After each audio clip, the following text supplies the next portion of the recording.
All right, are you ready for stories? I hope you're ready for stories because I am ready to tell stories. I have some nasty. Oh, go ahead. I have some nasty ones for you. These stories come from the files of the late and great Miss Sophie Tucker. Go ahead and applaud the old girl. She's dead, but she is not forgotten. At least not by me. In fact, I feel her ghost is with us tonight. Yes, Soph, I hear you calling. Now, Sophie was a true Bulgarian. She could tell you to kiss my ass. Kiss my tuchus and plant a tree for Israel at the same time. Sophie Tucker was one of the most popular entertainers in the U.S. during the second half of the 20th century. She was born into an Orthodox Jewish family in Ukraine and immigrated to New York in 1907 after a failed marriage. She began by performing to a mainly Jewish audience. One of her most popular songs during that time was My Yiddish Mom, and was also banned during World War II for representing Jewish culture. Later in her career, her performances became more varied.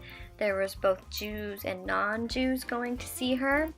She was usually accompanied by a piano. Tucker would sing a comedic song and perform jokes. A lot of her routine was poking fun at her size, sex, and being an older woman.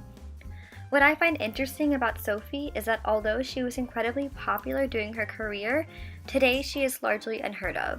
In fact, Lenny Bruce is widely recognized as a landmark comedian for Jewish comedy, although Tucker was performing 30 years before Bruce, and she doesn't get the same recognition as he does.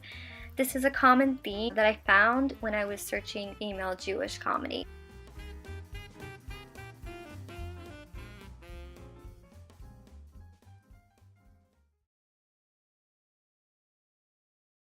Miss Belle Barth. Belle Barth was a contemporary of Sophie. Barth was also inspired by Tucker, and she began at the Vaudeville Circus by doing impressions of her stand-up. Barth was also known to mix music and comedy and would tell her jokes while playing piano. Barth was known to be crude during her routines, and on several occasions, police were called to her shows. Although Barth saved the most vulgar jokes to say in Yiddish, which made her routines double-coded to both the Jewish and non-Jewish audience. How come all the Irish girls go for Italian sausage? I wouldn't know, sweetheart. Where do you get the check, you? I know a few Irish girls that don't go for Italian sausage. They go for kosher beef. Right, sweetie? Isn't that nice? I never feel old until I look at you. I was built like you when I was 6 years old. Isn't she pretty? My nipples are bigger than your tits.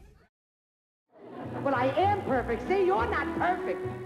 Toadie Fields was another comedian that was popular around the same time as Tucker and Barth.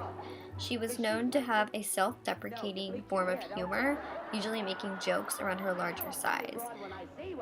Fields, like others before her, did not fit the definition of what a woman of this time period should act like or look like. She was highly criticized for being vulgar and offensive, like many other female Jewish comics that she was inspired for before her.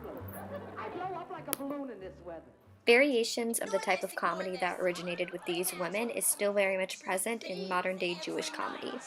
This past year, Amazon released a series called The Marvelous Miss Maisel, which follows a Jewish woman named Midge during the 50s who begins to practice stand-up after her husband leaves her.